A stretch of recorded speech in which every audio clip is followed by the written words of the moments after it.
explotación sexual infantil está presente en todo nuestro país, esta tiene diferentes manifestaciones mucho más visibles y alarmantes en ciertas regiones. Por ejemplo, la que tiene mayor afluencia de turistas, principalmente extranjeros, y en ciertas zonas de alta migración.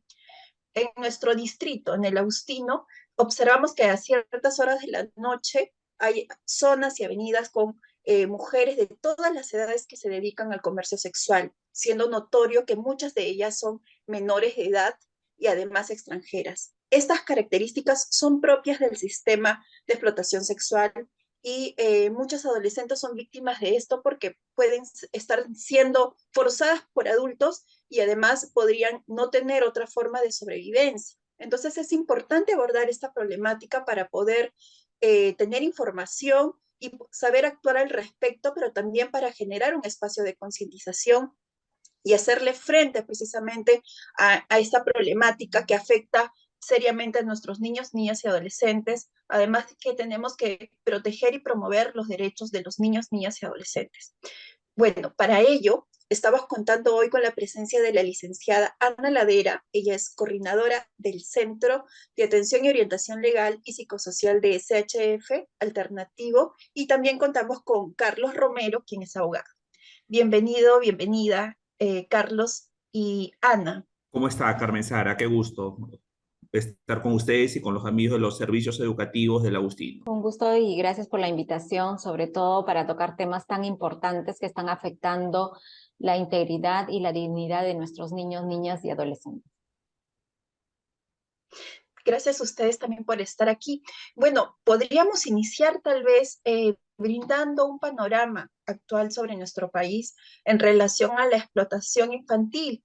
Entonces, en ese sentido, eh, ¿cuáles creen ustedes que son las principales formas de explotación sexual, no, sobre los niños, niñas y adolescentes en nuestro país? Y también, ¿cuáles serían las principales causas, no, que llevan precisamente a este tipo de delitos? En efecto, cuando se habla de explotación sexual infantil o explotación sexual de niñas, niños y adolescentes, podemos hablar del uso de estas niñas, niños y adolescentes con fines sexuales o eróticos a cambio de un pago, promesa de pago o de otro beneficio, ¿no? Y esta conducta constituye una violación flagrante de sus derechos humanos y constituye una de las formas más graves de violencia sexual, ¿no? Si vemos cuáles son las principales modalidades que se presentan en el país, podríamos distinguir cuatro grandes tipologías. Primero, aquella que tiene que ver con las relaciones sexuales a cambio de dinero u otros beneficios, ¿no? Entendemos que antes se mal llamaba prostitución infantil, cuando en estos casos siempre estamos hablando de una explotación sexual de niñas, niños y adolescentes, ¿no? Una segunda tipología sería aquella explotación sexual que ocurre en el ámbito del turismo y de los viajes, donde pueden ser incluso paquetes, entre comillas, turísticos organizados profesamente para esta actividad.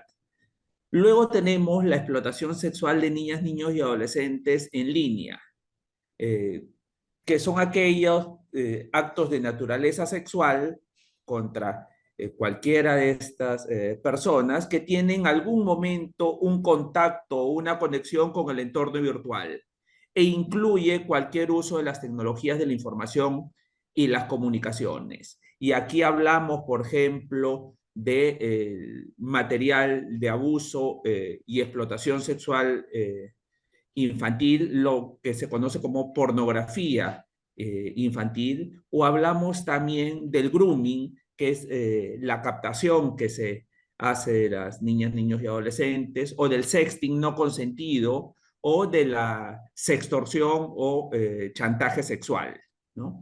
Y por último, una cuarta modalidad sería la explotación sexual de niñas, niños y adolescentes como consecuencia de la trata de personas, ¿no? Recordemos que la trata de personas consiste en la captación, transporte, traslado, acogida o recepción de personas con fines de explotación Y una de esas formas de explotación puede ser la de naturaleza sexual. Puede darse tanto al interior del país, trata nacional, o puede ser trata internacional cuando hay un cruce de fronteras para materializar la explotación. Yo complementaría lo mencionado por Carlos, que lo explicó claramente las modalidades y la forma como se presenta este delito que atenta contra los niños, niñas y adolescentes, es con el tema de los registros en los diferentes sistemas del Estado para acceso a la justicia. Tú mencionaste un dato sobre el INEID y un 40%, un poquito más, sobre los casos identificados de niños que han sido víctimas de esta forma de explotación. Sin embargo, existen subregistros o no todos los casos llegan a ser registrados. Desde hace muchos años, desde el 2016, 2011 inclusive, se ha intentado poder visibilizar estas formas de explotación y de cómo afecta esto a los niños, niñas, adolescentes. Sin embargo, las únicas que se pueden de alguna forma poder cuantificar y poder darnos una perspectiva, un poco de una idea en realidad de cómo o cuántos niños, niñas, adolescentes están siendo afectadas, son aquellas en las que hay una denuncia por trata de personas con la finalidad de explotación sexual que mencionó Carlos. Sin embargo, los niños, niñas, adolescentes que han sido víctimas de las otras tres modalidades que también las mencionó, que es el intercambio económico por actividad sexual, la explotación sexual en el ámbito del turismo y los viajes o la ESNA en línea, en estos casos no hay registros en su totalidad, porque uno, desconocimiento de la población para poder hacer denuncias, y otro es porque los propios adolescentes o los niños afectados tienen temor de contar y de visibilizar lo que les está pasando porque están bajo amenaza o bajo algún tema de manipulación por parte del agresor. Y esto ha acrecentado aún más durante la pandemia, porque antes el acceso a un aparato tecnológico no lo tenían tantos niños ni adolescentes, pero durante la pandemia, como fue el acercamiento con la educación, con los servicios, con la comunicación, con las relaciones interpersonales, etcétera, es que el acceso aumentó. Y al aumentar el acceso sin información, sin supervisión, sin cuidado, ha también permitido que los riesgos se incrementen y que los agresores ahora estén utilizando este tipo de tecnología para poder acercarse a niños. Y no solo por redes sociales, sino también por los videojuegos, que eso es el tema que ahora también nosotros nos preocupa porque nunca se consideró al videojuego como una actividad riesgosa para los niños para la explotación. Sin embargo, es por donde los agresores están llegando hacia los menores de edad para tomar contacto y luego poder lograr el objetivo, ¿no? En efecto, hay un subregistro muy importante porque muchos de estos casos de explotación sexual de niñas, niños y adolescentes no se denuncian ante la autoridad del sistema de justicia por distintas razones, ¿no? Lo mencionaba Ana, que es por temor a los delincuentes, porque no son conscientes de su condición de víctima, por la desconfianza en el sistema de justicia, entre otras razones. Entonces, hay un subregistro importante y por eso, además, también es necesario que las instituciones, el sistema de justicia penal, en particular la Fiscalía, el Ministerio Público y la Policía Nacional, a través de sus unidades especializadas, realicen operativos para poder identificar a las víctimas y rescatarlas de la situación de explotación. Pero en esa línea, ¿no? Que no se logre identificar o que la víctima no está siendo consciente de su posición de víctima, ¿no? Y también el entorno, porque muchas veces está normalizado, e incluso desde las más altas autoridades está normalizado, por ejemplo, lo que comentaba en el intro, ¿no? En nuestro distrito observamos que precisamente hay esta actividad de las chicas que generalmente son además extranjeras y que se ven claramente que son adolescentes, ¿no? Entonces, ¿cómo podemos identificar que un niño o niña está siendo víctima de explotación sexual? En realidad son indicadores que es en el cambio tanto de conducta en el aspecto psicológico, físico, de los niños, niñas, adolescentes, pero no solamente podría ser frente a una situación de explotación sexual, sino también a cualquier otra forma de violencia. Eso quiero un poco que quede claro, porque a veces decimos, estos son indicadores y todos pensamos solo y nos indica un tema de explotación. Los indicadores conductuales que podemos detectar o tener una idea de que algo está pasando con un niño, niña o adolescente es uno por el arreglo inusual en su vestimenta. Tenemos, por ejemplo, si estuviésemos en invierno, ver a un adolescente, a una niña con ropa muy cortita, muy escotada, entonces no estaría de acuerdo a la ocasión y eso nos llamaría la atención. Igualmente, ahora que estamos en verano también, la vestimenta, el arreglo, donde hay una exageración en el maquillaje, donde hay una exageración en el comportamiento o en la forma de mostrarse, entonces nos va diciendo que algo está ocurriendo. ¿Puede ser? No, eso es relativo porque no es un indicador el que nos marca, sino la suma de indicadores. Otra forma es que el manejo de dinero.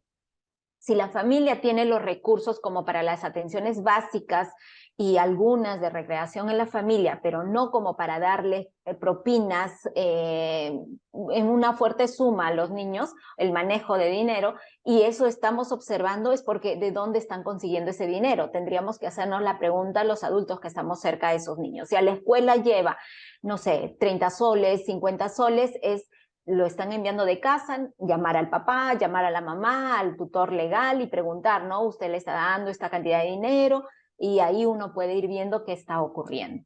Otro es las salidas reiteradas de casa. Pueden salir de manera constante, sin avisar, buscar la forma de que papá, mamá o tutor o la persona responsable no esté en casa. Entonces ellos ven la forma de cómo salir y lograr en esos momentos poder pactar alguna contacto con alguna persona y podría ser esta persona que está viendo la forma de involucrarlos en situaciones de explotación. También la deserción escolar es algo que debe llamarnos la atención y eso siempre nosotros insistimos cuando trabajamos con docentes. Si tú tienes 30 niños inscritos en tu registro y de esos 30 niños no van 3, la pregunta es ¿qué está ocurriendo? ¿Por qué no vienen? ¿Porque no hay posibilidades en la casa? ¿Porque dejaron de estudiar? ¿Qué está motivando la inasistencia? No es simplemente retirarlos del registro, ponerles una nota negativa y ya está. No, hay que saber un poquito qué está ocurriendo porque estos niños podrían estar en una situación de explotación y ser el motivo del alejamiento del sistema escolar. Asimismo, tener regalos o accesos a cosas que la familia no le puede dar. Si es una familia de recursos limitados que no le puede comprar pues una zapatilla que cueste 500 soles o 400 soles y de pronto este adolescente tiene el acceso a ello, hay que hacernos la pregunta, ¿de dónde lo está obteniendo? Esto se va a sumar a indicadores psicológicos como la baja autoestima. Presentan también algunos casos o en algunas situaciones conductas autodestructivas, ¿no? Se hacen daño, se cortan, se van como jalando el cabello y después uno ve en la zona del cabello pues que hay por zonas un poco ralo, entonces, ¿qué está pasando? Porque hay siempre una actitud de autoagresión a sí mismas. Pueden también tener embarazos precoces y también la explotación está vinculada al embarazo no deseado o embarazo a temprana edad, ¿no? Otros indicadores a nivel de familias, porque vienen de familias de un nivel económico bajo, en situaciones de pobreza o pobreza extrema. La necesidad económica es la que aprovechan los agresores para poderse acercar ofreciéndoles regalos, oportunidades, cosas, objetos, dinero. Entonces, de esa forma es como logran la intención que tienen, ¿no? Explotar sexualmente a esta persona y dándole a cambio los regalos o lo ofrecido. Algunos niños o adolescentes que son víctimas vienen también de hogares donde hay mucha violencia física, psicológica y sexual. Entonces hay como antecedentes en los chicos, en algunos de ellos, este tipo de violencia, lo que facilita la poca comunicación en la casa y la huida muchas veces de casa o las salidas no autorizadas de casa. Salen por horarios bastante alargados o en la noche o a escondidas y esto es lo que también promueve el explotador para poder lograr lo que está ideando para la persona, ¿no? También hay antecedentes de que los padres pueden estar consumiendo alguna sustancia como drogas o alcohol, y esto es lo que aprovechan estos agresores para sugerir a los chicos en esos espacios poder salir de casa. Hay abandono o negligencia por parte de uno o de ambos padres, o son padres ausentes, porque muchas veces decimos, claro, no está el papá, no está la mamá, no hay esta figura, la otra, pero a veces están las dos figuras o una de ellas. El tema es que no están realmente presentes, no están en la comunicación con sus hijos, en saber cómo se sienten, cómo se encuentran, qué les pasó hoy día, qué problemas tienen, con quién se discutieron o no sé qué, o cuáles son sus alegrías, cuáles son sus logros, etcétera. Entonces, al no haber esta comunicación, bueno, es la facilitación para que los agresores se acerquen a los chicos. Y otras, dependiendo de la zona donde estamos, aquí en Lima no es tan frecuente, pero hay zonas alejadas de nuestro país que pertenecen a comunidades donde tienen otras normas, otras reglas, y donde no está, o sea, no se ve como un problema que una adolescente a los 12, 13 años esté embarazada y tenga una relación de pareja, etcétera. Entonces, eso también va de alguna manera contribuyendo a que estos chicos no viven ni terminan de desarrollar su infancia o su adolescencia como cualquiera de nosotros lo ha hecho o lo puede hacer los chicos que actualmente están en la edad de la adolescencia, ¿no?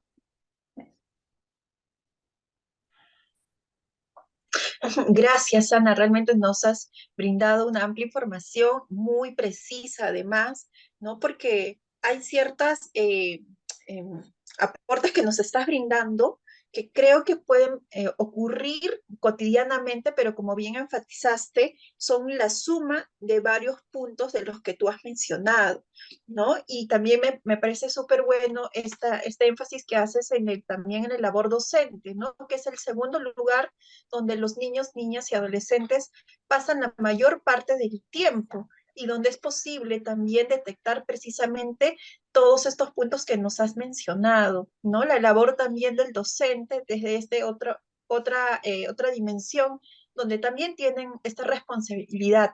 Y quería consultarte algo más.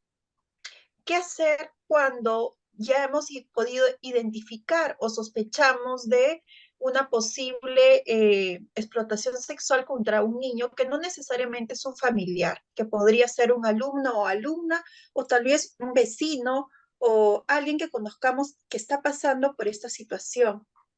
Uh-huh. Uno es, como decía hace un ratito, no seamos permisibles ni naturalicemos esta situación. No importa la ciudad o el lugar donde estemos, porque esto pasa aquí, pasa en otras regiones, en unas más, menos, como lo mencionaste al inicio. Si todos como sociedad somos un poco conscientes de que nuestra niñez es nuestro presente y nuestro futuro, tenemos que cuidarlo. Nosotros no podemos dejar ni permitir que un niño o niña esté pasando por una vulneración de sus derechos.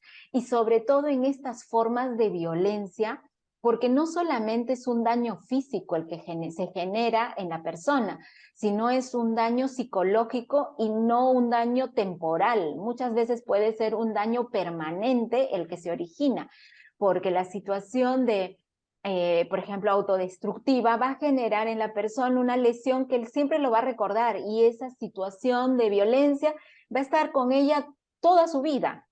El hecho de que sienta que nadie la apoya, nadie se preocupa por la persona, que nadie toma en cuenta, que nadie la rescata de esta situación, también genera cierta sensación de que a nadie yo le importo, por tanto yo no tengo un valor humano, ¿no? Entonces son aspectos que a veces como adultos, al no poner en conocimiento a las autoridades, estamos siendo como cómplices también de esta situación. Y ahí Carlos nos puede un poco explicar el tema de la denuncia, pero adicionalmente la complicidad que a veces los adultos, porque sabiendo, viendo y no poner una denuncia o no poner en conocimiento a las autoridades, también nos genera un delito que es la omisión, ¿no? de este tipo de situaciones. Entonces, hay otros aspectos que tenemos que considerar, pero más allá del tema legal, yo creo que es el tema de conciencia social y sobre todo el del reconocimiento del niño, niña y adolescente como una persona altamente vulnerable y a la cual todos los adultos tenemos que proteger desde donde estemos y desde el rol que nos toque jugar, ¿no? Ahí la importancia de la denuncia. ¿Por qué? Porque esto permite que las autoridades, policía y fiscalía conozcan el hecho y puedan realizar las investigaciones pertinentes para esclarecerlo y dar con los responsables, sean el que explota propiamente, el que se beneficia, el que gestiona, el que promueve o favorece o el cliente mismo. O en el caso de la explotación sexual de niñas, niños y adolescentes en línea, incluso el que posee el material pornográfico infantil. Y recordemos que hay unidades policiales especializadas que ven explotación sexual de niñas, niños y adolescentes. Si bien la denuncia puede hacerse en cada comisaría, esto será remitido a la unidad especializada que es la Dirección contra la Trata de Personas y el Tráfico Ilícito de Migrantes en la policía. Y además está para lo que es la explotación en línea, la famosa Divindad, que es la División de Investigación de Delitos de Alta Tecnología. Y por su parte, en la Fiscalía tenemos las fiscalías especializadas en trata de personas, que a su vez ven los delitos de explotación sexual, y para el componente en línea existe también la Fiscalía en cibercriminalidad. ¿Cómo es el proceso, ¿no?, de atención a las víctimas y qué tipo de apoyo se les brinda una vez que está realizada estas denuncias, ¿no? O se ponen en alerta a las autoridades? Una vez que se activa todo este sistema, como menciona Carlos, es que estos equipos, dependiendo cuál es el que va a atender y va a acompañar el caso, es que le brindan toda esta atención, preparando un plan de trabajo individual con componentes de reintegración para los niños, niñas, adolescentes. Esto es liderado por el Ministerio de la Mujer desde la Dirección de Protección Especial para poder lograr nuevamente insertar en el sistema a los niños, niñas, adolescentes que han sido víctimas, pero también para poder trabajar con la familia y la familia comprenda cuáles fueron los factores que de alguna manera condicionaron la explotación, pero también es cómo ahora tengo que responder y reaccionar frente a lo ocurrido con mi hijo. Porque cuando no estamos preparados, pensamos que lo que le pasó a los chicos es porque se lo buscaron, es porque confiaron, viste lo que te pasó por estar tanto tiempo metido en el internet, muchas veces es lo que dicen los padres, ¿no?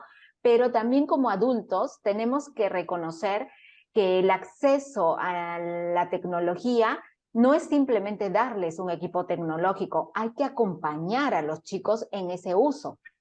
Ese acompañamiento va desde hablarles de los riesgos y peligros que existen en estos espacios, y si no lo sé, buscar ayuda, buscar instituciones, buscar personas que conozcan y con quienes podemos conversar del tema. También el estar siempre pendientes y presentes sobre qué página visita, qué tipo de información frecuenta, con quiénes habla, se comunica, de dónde son esos 100 amigos que tienen sus redes sociales. O sea, toda esa información es parte del acompañamiento que como adultos nos toca hacer. No es solo darle el equipo y decir, bueno, y trabajé duro, ya di el acceso para que no pierda las clases, sino es también acompañarlos para reducir la posibilidad de estos riesgos y evitar ser una víctima más, ¿no? Exactamente, Ana. Y justo en esa línea que mencionas me ponía a pensar también en que muchos padres a veces suelen comentar sobre este tipo de casos precisamente con este tipo de discursos, ¿no? De culpabilizar a la persona que está siendo víctima. Entonces me ponía a pensar, ¿qué pasa si un padre lanza un comentario, una mamá lanza un comentario en ese sentido y es su hijo o su hija quien está siendo víctima en ese momento y no se anima todavía a comentárselo, ¿no? Y que escuche un comentario como este, ¿qué confianza podría tener si observa que su papá o su mamá toma este tipo de actitud hostil, este tipo de actitud de culpabilizarlo, ¿no?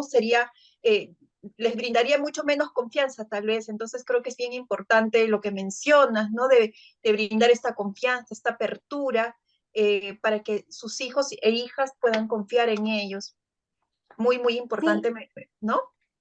exacto, y lo que sí a todos los adultos, sobre todo a los papás, y si alguna vez sus hijos han pasado por esto, esperemos que no, es los chicos, las chicas, los adolescentes, los niños, los menores de edad, no buscan ser víctimas. Los agresores, que son personas adultas conscientes de lo que están haciendo, ellos son los culpables.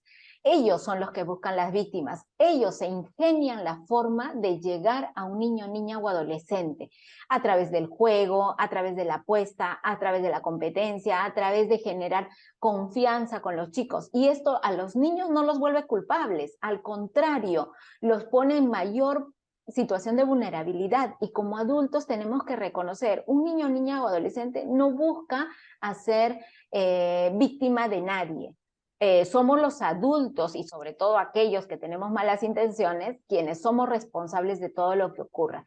Nuestro rol es todo lo contrario que tú mencionaste, es darles confianza, es darles seguridad, es decirle estoy aquí para ti, vamos juntos a denunciar, yo te creo lo que dijiste, porque eso también pasa a veces, ¿no? Cuando el agresor está en casa, y eso es algo que también hay que reconocer como importante, que creemos que los agresores son ajenos, están lejos, nadie los conoce, están en otros países. Hay de esos, pero también hay agresores que están súper cerca y pueden estar hasta en la misma casa.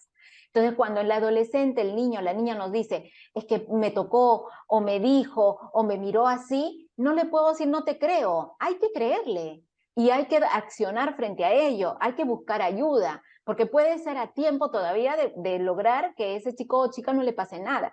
Pero si yo no le creo, si yo le digo, no, ¿cómo? Ay, me estás mintiendo, ves lo que haces, estás generando un problema, entonces yo le estoy diciendo, mientes, no te creo, tú eres el culpable, por ti pasan las cosas. Entonces esta persona va a buscar ayuda ¿dónde? Fuera. Y ese fuera significa que otro agresor está dando vueltas por ahí y es quien se va a acercar y le va a dar esa seguridad que busca, y esa seguridad, pero con una intención que es el de generar de repente algún material o de explotarlo de manera directa o llevárselo para una situación de explotación dentro del marco de la trata, ¿no? Efectivamente, Ana. Y en relación al aparato estatal, a nuestras autoridades y funcionarios, ¿no? En los últimos años, ¿qué acciones se están tomando para prevenir y combatir la explotación sexual infantil? Porque, o quizás no hay ninguna acción de pronto que se está tomando en los últimos años, ¿no? El Ministerio de la Mujer, desde, bueno, finales del año pasado, ha venido implementando la política nacional multisectorial para la niñez. En esta política tiene como puntos de interés las diferentes formas en las que estos niños son afectados en su integridad y su dignidad, y una de ellas es la explotación, la violencia sexual, etcétera. Así como también lo que se busca es darles mayores espacios de participación, de reconocer que los niños no solamente son receptores de lo que los adultos les podemos dar, sino también ellos pueden gestionar y tener voz y voto para muchas cosas que los adultos podemos impulsar por ellos o con ellos, ¿no? Esto es una, por ejemplo, de las formas en la que el Ministerio de la Mujer está trabajando para poder lograr que los chicos, las chicas tengan un espacio, tengan voz y voto y se vean y se atiendan aquellas situaciones en las que los ponen mayor riesgo. Asimismo, hay espacios como el CONA, por ejemplo, que es el Consejo Consultivo Nacional de Niños, Niñas, Adolescentes. Este espacio está conformado por niños y adolescentes de todas las regiones del país, y justo ahora en abril van a iniciar el proceso de elecciones, y aprovecho acá para comentarlo, donde todos los niños que se pueden organizar y pueden postular a formar parte del CONA y formar parte de la directiva del CONA. Esta directiva es la que los representa a nivel nacional con voz y voto en diferentes espacios, no solamente en temas de niñez o donde los chicos están permanentemente como la escuela o la comunidad, sino en espacios del Estado, como es el Ministerio de la Mujer, el Congreso de la República y todos los otros ministerios. Entonces, este es un espacio muy importante donde tenemos que seguir apoyando a que se siga generando este espacio para la voz y voto de los chicos. Otras acciones que se está impulsando es en el mejoramiento de las normativas, y eso sí luego se lo dejo a Carlos, es con el tema de leyes que se han impulsado para poder reducir el riesgo y también hacer responsable a las empresas privadas como el Estado para ver y gestionar mayores acciones que permitan la protección de los niños. También se viene trabajando con colegios, con las UGEL o las DEREL, dependiendo de la zona, para poder incluir estas temáticas dentro de sus currículas escolares. Las DEMUNAS vienen haciendo bastante trabajo preventivo sobre este tema dentro de su comunidad y con los chicos o chicas que pertenecen a ese distrito, ¿no? Asimismo, porque las DEMUNAS acompañan a chicos que han estado en situación de riesgo, es decir, no les pasó nada, pero por todo lo que había alrededor, la posibilidad de que les ocurra algo es bastante alto. Entonces, trabajan con estos chicos, trabajan con las familias porque se quiere disminuir esta posibilidad de riesgo a las cuales están expuestos. Y creo que así me llevaría toda la tarde de irte contando una a una las instituciones, pero hay más instituciones de la sociedad civil, del Estado, que se van sumando a unirnos para trabajar. Y eso es bien importante, la articulación interinstitucional. Solos no podemos, nadie puede solos. Yo creo que si todos trabajamos de manera articulada, privados, Estado, medios de comunicación, sobre todo, porque es a quienes más recurre la población, creo que es la forma de cómo podemos disminuir esta situación de violencia. Hay que informar mucho. Yo creo que todavía falta trabajar con los adultos que son responsables de niños, niñas, adolescentes, para que sean conscientes del peligro en el cual están expuestos sus hijos y de las cosas que ellos pueden hacer para reducir estos peligros, ¿no? Y sobre la normativa que se está impulsando, ya se viene impulsando, dejo a Carlos para que nos comente. Sí, en lo normativo, en los últimos años ha habido avances importantes. Tenemos una legislación penal que sanciona las distintas formas explícitas de explotación sexual de niñas, niños y adolescentes en general, incluyendo al cliente, y de explotación sexual de niñas, niños y adolescentes en línea.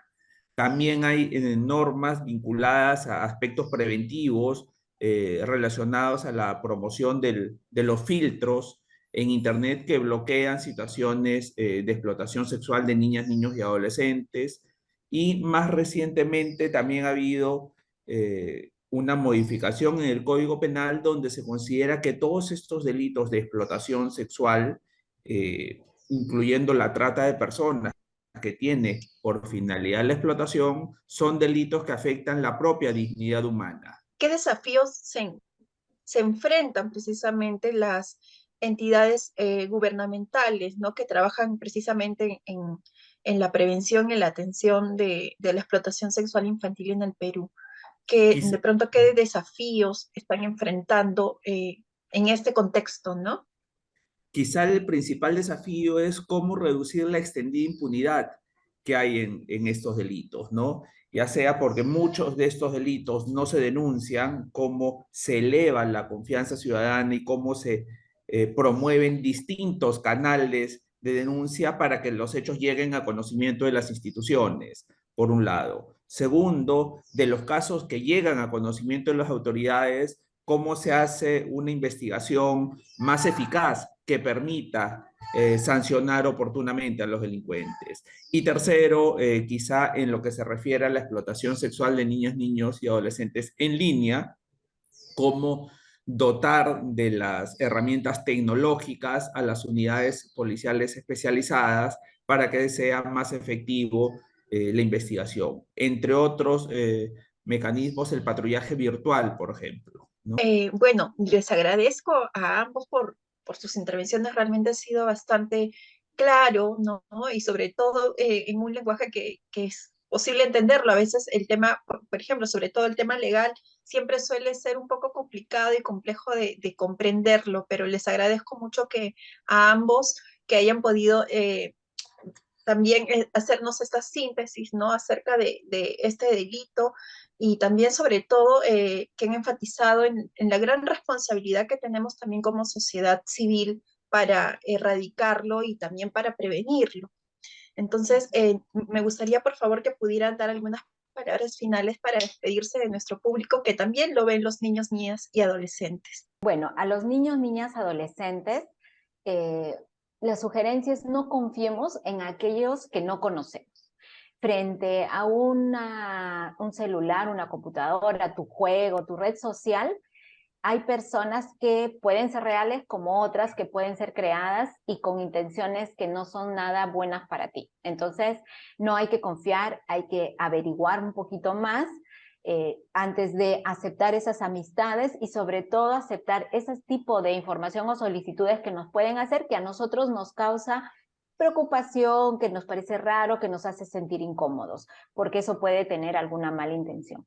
A los papás, papás, mamás, adultos responsables, estar alerta, siempre estar cerca de los hijos, escucharlos, confiar en ellos y sobre todo buscar ayuda si es que algo vemos que nos llama la atención. Si hay un cambio notorio en su conducta, en su comportamiento, en las cosas que hace, en su vida cotidiana, bajó sus notas, era un buen alumno, ahora ya no lo es, algo está ocurriendo, busquemos ayuda. No nos quedemos con esa preocupación solos porque no vamos a lograr realmente evitar este tipo de situaciones si no podemos dejar que esto siga pasando y no solamente a nuestro hijo o hija, sino a otros niños, niñas, adolescentes.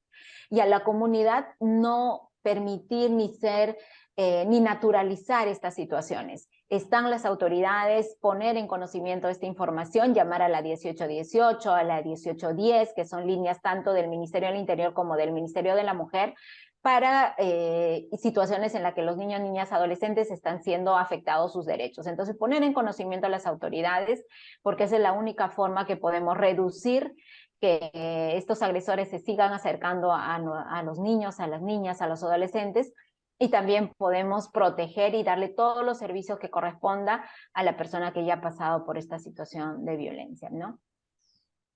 Sí, y permíteme completar, Carmen Sara, dar cuenta de que las niñas, niños y adolescentes son explotados sexualmente, no están ahí por su voluntad o con consentimiento, ¿no? Hay una especial protección a este grupo poblacional y no es que ellos realicen la, entre comillas, prostitución infantil. No, ellos vienen siendo víctimas de explotación sexual y por lo tanto los explotadores, incluyendo a los clientes, deben ser sancionados como manda la ley penal.